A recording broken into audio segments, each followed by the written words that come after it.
வாழ்க வையகம், வாழ்க வையகம், வாழ்க வளமுடன். குரு வாழ்க, குருவே துணை. அருள்நிதி பேராசிரியர் அன்பழகன் திருவண்ணாமலை. அனைத்து அன்புள்ளங்களுக்கும் வாழ்க வளமுடன். குருவின் நினைவில் நின்று குருவின் நினைவாக என்னுள் எழுந்து ஒரு பாடலை பதிவு செய்கிறேன். பாடலின் தலைப்பு நிலைகள் யாவும் அறிவோம். வாழ்க வளமுடன். குரு சொன்ன தத்துவம் சூழ்ந்தெழுத்தும் நிலை.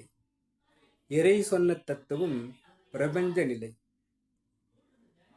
திரை சொன்ன தத்துவம் தன்முனைப்பு நிலை.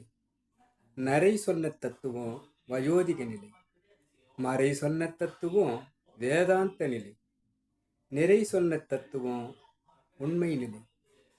தரை சொன்ன தத்துவம் தவநிலைகள். உரை சொன்ன தத்துவம் பரசிவ நிலையே. யோகம் தரும் யாகம் அருள்நிலை. போகம் தரும் மோகம் இழப்பு நிலை. தாகம் வரும் வறட்சி சோர்வு நிலை. பாசம் தரும் நேசம் சிக்கல் நிலை. அச்சம் தரும் பயநிலை கோழை நிலை. உச்சம் தொடும் உணர்வு நிலை உயர்வு நிலை.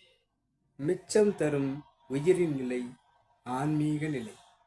அன்பெனும் அருள்குரு நிலை ஆனந்த சொரூபமே. வாழ்க வளமுடன்.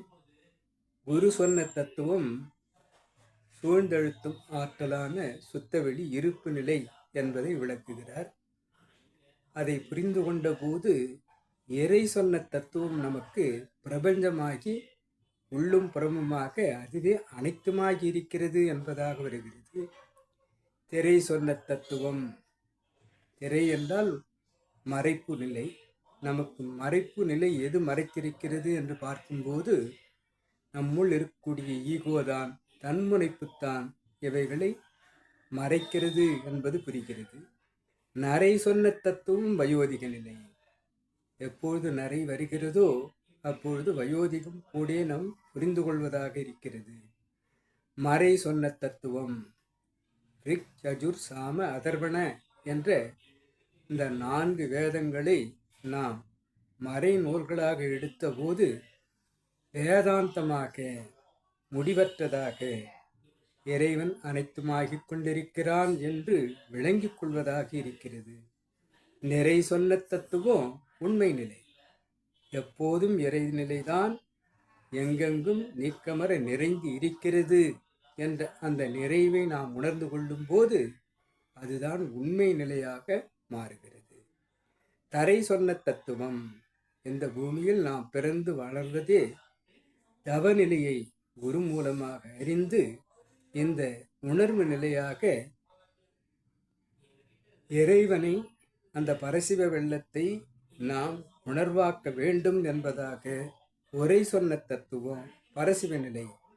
உரைகள் தந்தவர்கள் அத்தனை பேரும் உணர்ந்துதான் இந்த பரசிவத்தை போதனையாக்கி இருக்கிறார்கள். அதை பற்றி கொண்டு நாம் சாதனையாக்க வேண்டும் என்பதாக வருகிறது. யோகம் தரும் யாகம் அருள்நிலை. யோகமாக நம்முடன் அனைத்தையும் இணைத்துக் கொள்ளும் போது அது ஒரு யாகமாக நம்மை மாற்றி அந்த அருள் வெள்ளத்தில் நாம் உணர்வார்த்தமாக இருப்பதாக செய்யும். எவ்வாறன்றி போகம் தரும் மோகம், மோகத்தை கொண்டு அந்த போகத்தில் ஆழ்ந்தவர்கள் அத்தனை பேரும் இழப்பு நிலையில் சென்று விட்டார்கள் என்பதை நாம் பார்க்கிறோம்.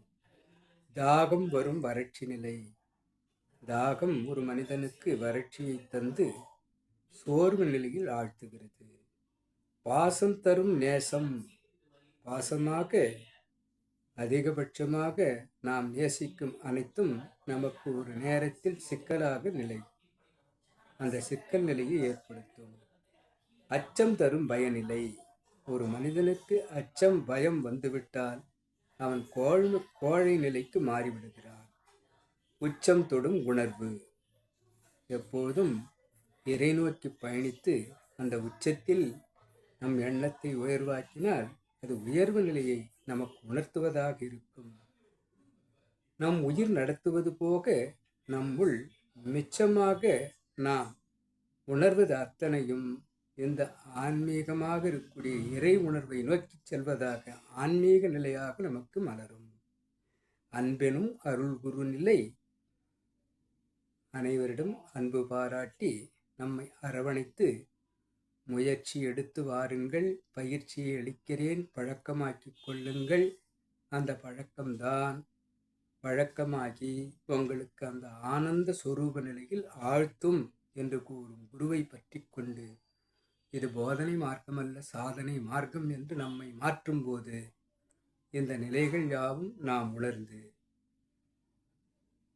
அந்த உணர்வு நிலையான சுத்த வெளியை உணர்வதாக, அந்த பரசில வெள்ளத்தில் இருப்பதாக, ஆனந்த சுரூபத்தை நாம் உணர்வாக்கிக் கொள்வதாக, அந்த பேரின்பம் பேரானந்தம் பேரின்பக் களிப்பை நாம் உணர்வதாக மாற்றும் நிலையே சிறந்த நிலை என்று நாம் இந்த நிலைகள் யாவும் அறிவோம் என்பதாக வந்திருக்கக்கூடிய கவியை பதிவு செய்கிறேன். இக்கவி தந்த இறைநிலைக்கும் வழிகாட்டிய குருநிலைக்கும் இதுகாரும் செவிமடுத்த அனைத்து அன்பு உள்ளங்களுக்கும் நன்றி நன்றி நன்றி. வாழ்க வளமுடன் என வாழ்த்தி நிறைவு செய்கிறேன். வாழ்க வளமுடன்.